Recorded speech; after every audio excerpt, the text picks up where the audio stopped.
반갑습니다. 오늘 영상으로 말씀을 나누는 우리 성도님들을 주님 안에서 축복합니다. 영상으로 말씀을 나누지만 말씀을 나눌 때 하나님의 은혜가 우리 가운데 함께 하실 줄 믿습니다. 오늘 함께 나눌 말씀의 제목은 순서에 보내드린 대로 삶의 방향성, 다윗을 통해 읽다라는 제목입니다. 우리가 학교 다닐 때 배웠던 뉴턴의 운동 법칙 중에서 제1법칙을 관성의 법칙이라 이야기하죠. 쉽게 설명드려보면 정지해 있는 물체는 계속해서 정지해 있으려고 하는 성질을 가지고 있다는 것입니다. 외부에서 어떤 특별한 힘이 가해지지 않는 그 물체는 그냥 그 자리에 정지해 있습니다. 반대로 앞으로 나아가는, 앞으로 달려가는 혹은 날아가는 그런 물체는 끊임없이 앞으로 나아가든지 달려가든지 날아가려고 하는 그런 방향성을 가진다는 거죠. 이것이 바로 관성입니다. 서 있는 것은 계속 서 있으려고 하고 달려가는 것은 계속해서 달려가려고 하는 그런 방향성.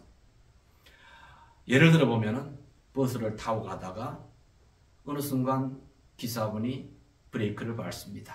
그러면은 준비가 안 되어 있던 사람들은 앞으로 달려가게 되어 있죠. 그리고 인사하게 되어 있습니다. 부끄러우니까 안녕하세요. 그렇게 인사한다는 것입니다. 움직이던 차와 함께 앞으로 달려가다가 차가 갑자기 쓰니 그 힘을 주체하지 못하고 몸이 앞으로 튕겨져 나가는 거죠. 이것이 바로 관성이라는 힘 때문이라 그렇게 말씀을 드릴 수가 있죠. 이처럼 어떤 물체든지 한번 운동을 시작하면 그 시작한 운동의 방향으로 나아가려고 하는 그런 방향성을 가지고 있다는 거죠. 오늘 우리 신앙과 삶에도 이러한 관성의 법칙이 존재하는 줄 믿으시기 바랍니다. 지난주에 우리는 사울 왕이 가졌던 삶의 방향성에 대해서 함께 말씀을 나누지 않았습니까? 방향성이 중요하다고 말씀을 드렸습니다. 신앙의 법칙이 아니고 물리학의 법칙이긴 하지만은 이 관성의 법칙 그대로 우리 신앙생활에도 영적인 관성의 법칙이 있다는 것입니다.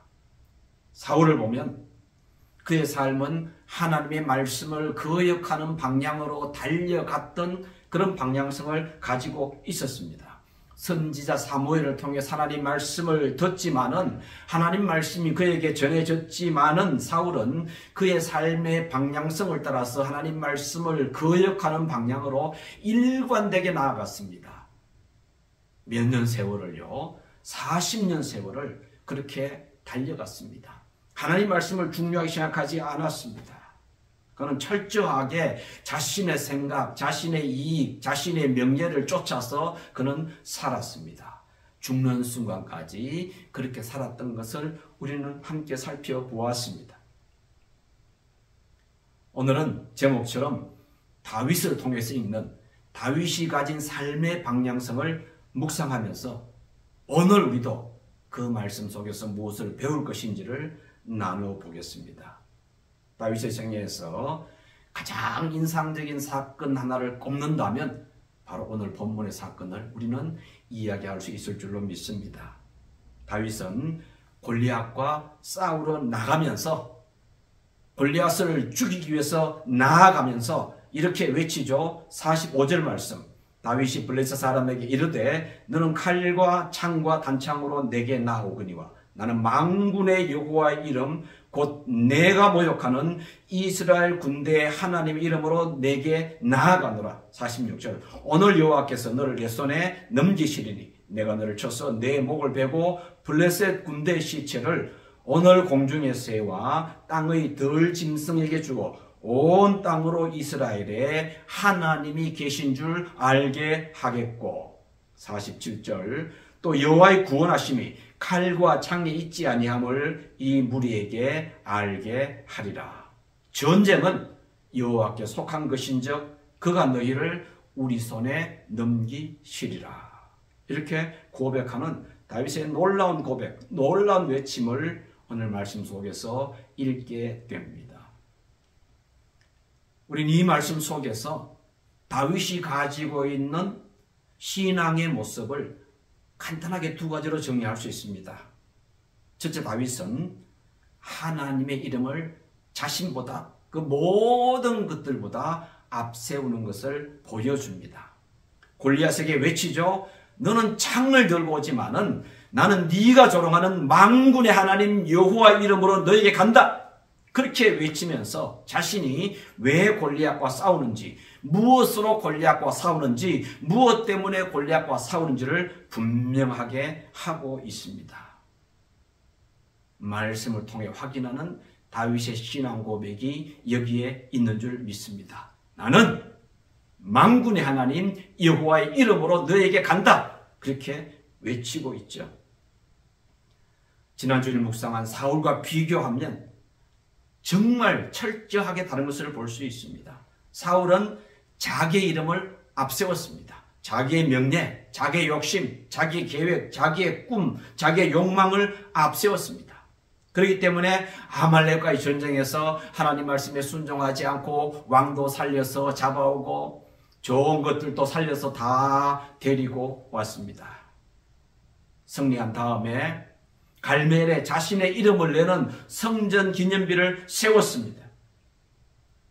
사무엘상 15장 12절에 이렇게 기록합니다. 사무엘이 사울을 만나려고 아침에 일찍이 일어났더니 어떤 사람이 사무엘에게 말하여 이르되 사울이 갈멜에 이르러 자기를 위하여 기념비를 세우고 발길을 돌려 길갈로 내려갔다 하는지라.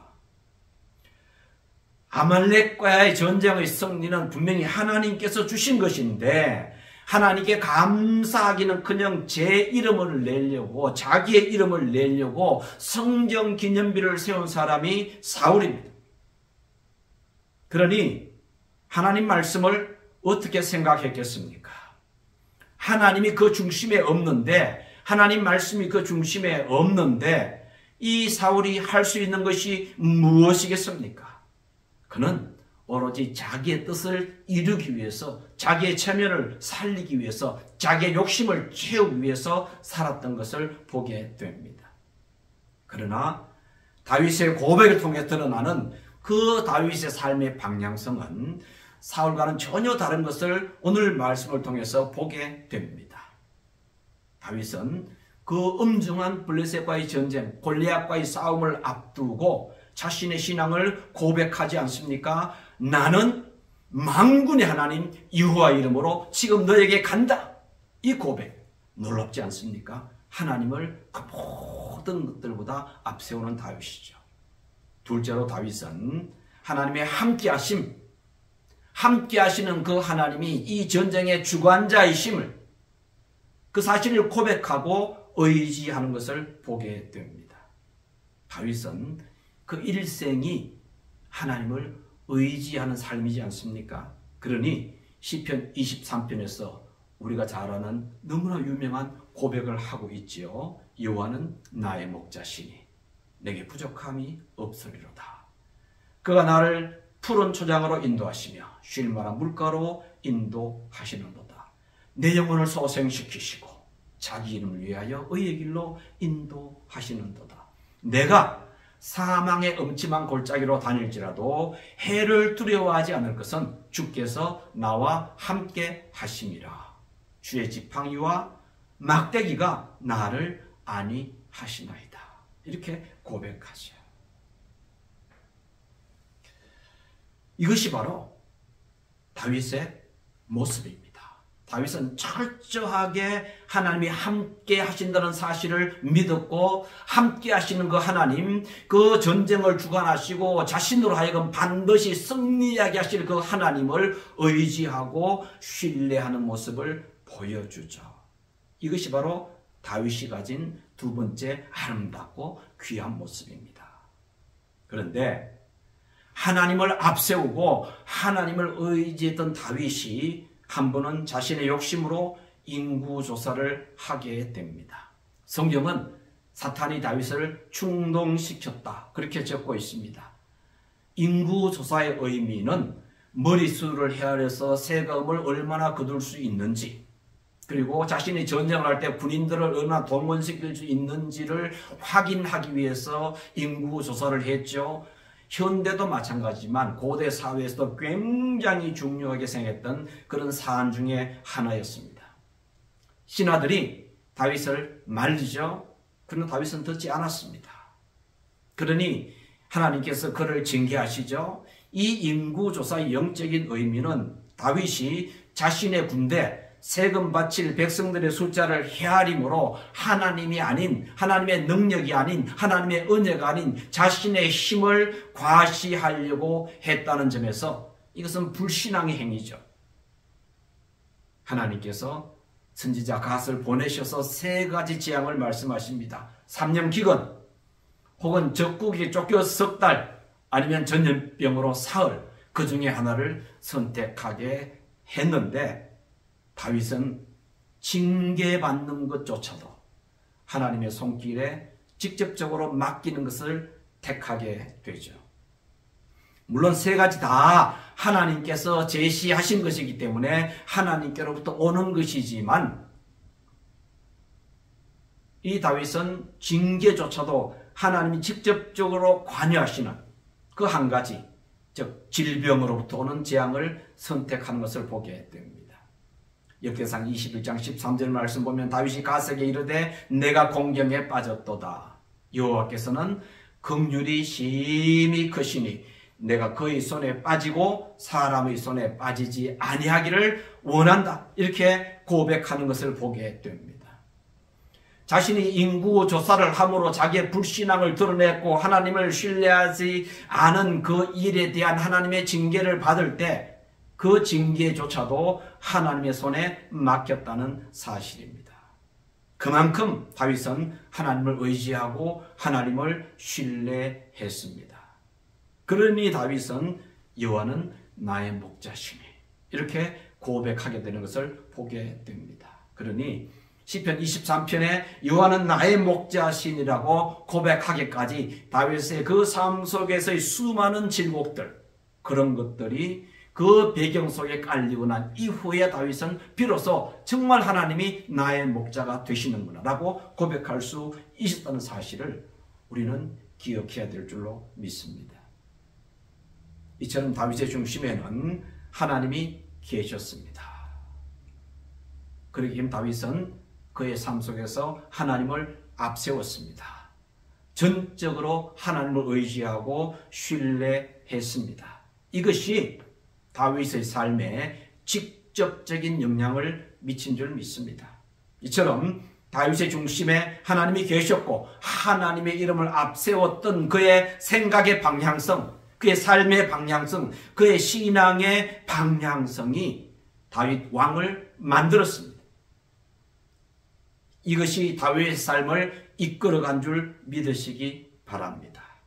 때문에 우리는 오늘 함께 나누는 말씀 속에서 다윗 왕의 삶의 방향성을 읽어낼 수 있어야 됩니다. 중심에는 자신이 아닌 하나님이 계시고 결과도 자신의 이름이 아닌 하나님의 이름이 앞서지고 그 하나님을 의지하고 신뢰했던 다윗의 신앙, 그 중심의 생각들, 그런 것들이 다윗의 삶을 그런 방향으로 이끌었고 이것이 바로 다윗의 삶의 방향성이었습니다. 이러한 다윗의 삶의 방향성이 결론적인 말씀을 드리면 다윗으로 하여금 하나님 말씀에 귀 기울이게 만들었습니다. 이러한 다윗의 신앙의 모습은 다윗의 전생에 걸쳐서 일관되게 드러나죠. 물론 그의 생애 속에 부끄러운 부분도 분명히 존재합니다. 앞에서 말씀드린 인구조사 사건 같은 경우도 그렇습니다. 그러나 그럼에도 불구하고 다윗은 다시 돌아오는 것을 볼 수 있습니다. 왜? 방향성이 바르게 되었기 때문이죠. 조금 어긋난 길로 빠져나갔지만은 조금 좌측으로 치우쳤지만은 그럼에도 불구하고 금방 방향을 바르게 수정하는 것을 볼 수 있습니다. 왜? 다윗의 삶 속에서는 그러한 신앙의 방향성이 존재했기 때문이고 그 신앙의 방향성이 다윗의 삶을 이끌었기 때문에 그런 다윗이 가능했다는 것입니다. 이미 묵상했습니다. 다윗이 범죄하지 않습니까? 우리아의 아내 밧세바를 범하고 우리아를 전쟁이 가장 치열한 곳에, 전투가 가장 치열한 곳에 내보냈습니다. 전투를 빙자해서 우리아를 죽여버렸죠. 하나님께서는 나단을 보내셔서 다윗을 책망했습니다. 그때 다윗이 어떻게 합니까? 바로 고백하지 않습니까? 내가 여호와 하나님께 죄를 지었도다. 내가 범죄했구나. 내가 잘못했구나. 인정하고 하나님의 은혜를, 하나님의 긍휼을 구하는 것을 볼 수 있습니다. 이것이 바로 다윗이 가진 삶의 방향성이 다윗을 어떻게 이끌어가는지를 보여줍니다. 인구조사 후에도 그렇고 우리아의 바세바를 범한 이 사건에서도 그렇고, 반대로 비슷한 상황에서 사울은 어떻게 합니까? 변명하지 않습니까? 핑계하지 않습니까? 사무엘이 사울에게 말했습니다. 당신이 하나님 말씀을 버렸기 때문에 하나님께서도 당신을 버려서 이스라엘의 왕이 되지 못하게 하셨나이다. 그렇게 선언합니다. 그건 놀라운 사실을 그 다음에 우리는 읽을 수 있습니다. 사울이 뭐라고 말합니까? 그럴지라도 지금 나와 함께 가서 백성들이 내가 당신과 함께 있는 것을 볼 수 있게 나를 도와달라고. 사무엘이 차마 그것을 뿌리치지 못하고 함께 사울과 가주었던 것을 보게 됩니다. 비슷한 상황에서 다윗은 죄를 인정하고 회개하는데 사울은 전혀 그렇지 못하고 핑계하고 변명하고 마지막까지 하나님을 기만하고 백성들을 기만하고 있지 않습니까? 하나님은 이 사울을 떠났고 그의 왕위는 이미 버려졌음에도 불구하고 사무엘을 데리고 백성 앞에서는 사울이었습니다. 하나님은 요만큼도 생각하지 않고 자신의 명예, 자신의 체면, 자신의 욕심을 앞세우는 것을 우리가 보게 되지 않습니까? 말씀을 정리하겠습니다. 다윗은 정말 말씀을 귀중하게 여겼습니다. 보잘것없는, 하달것없는 이스라엘의 왕으로 정말 변변치 않은 선지자 하나가 나와서 하나님 말씀이 이렇습니다. 하나님 말씀이 이렇습니다 할 때마다 이 다윗은 그 말씀에 순종해서 엎드리고 회개하고 다시 돌아와서 하나님을 의지하고 신뢰하고 하는 놀라운 모습을 우리가 보지 않습니까? 그는 말씀 앞에 정직했습니다. 말씀 앞에 무릎을 꿇었습니다. 선지자가 전한 하나님 말씀을 사람의 말로 듣지 않고 하나님께서 자신에게 직접 하시는 말씀처럼 받아들이는 것을 볼 수 있습니다. 이런 다윗의 모습에서 우리는 다윗의 삶의 방향성을 읽어야 할 줄 믿습니다. 그리고 그 삶의 방향성을 우리가 배워야 할 줄 믿습니다. 그 삶의 중심에 하나님이 계시고 그 삶의 중심에 하나님의 이름을 앞세우면서 그 하나님을 의지하고 신뢰했던 그 신앙이 비롯된다는 사실 우리는 기억해야 될 줄로 믿습니다. 다윗 왕의 이 귀한, 이 아름다운, 이 복된 삶의 방향성 우리 모두에게도 있어지기를 주의 이름으로 축원드립니다. 같이 기도하겠습니다. 사랑 많으신 아버지 하나님, 오늘 말씀을 통하여 다윗이 가졌던 신앙과 삶의 방향성을 묵상하게 하시니 감사합니다. 우리도 이 다윗처럼 남은 삶 속에서 삶의 방향성을 하나님께서 기뻐하시는 쪽으로 설정할 수 있게 도와주시고 때로는 실패하기도 하고 때로는 넘어지기도 하겠지만 다윗처럼 다시 일어나서 하나님께서 기뻐하시는 그 방향으로 저희들도 다윗처럼 다른 박질할 수 있는 은혜가 있게 하여 주시옵소서. 다윗의 이 놀라운 삶의 방향성이 우리 모두의 삶의 방향성이 되게 하여 주시옵소서. 감사하고 예수님 귀하신 이름으로 기도드리옵나이다. 아멘.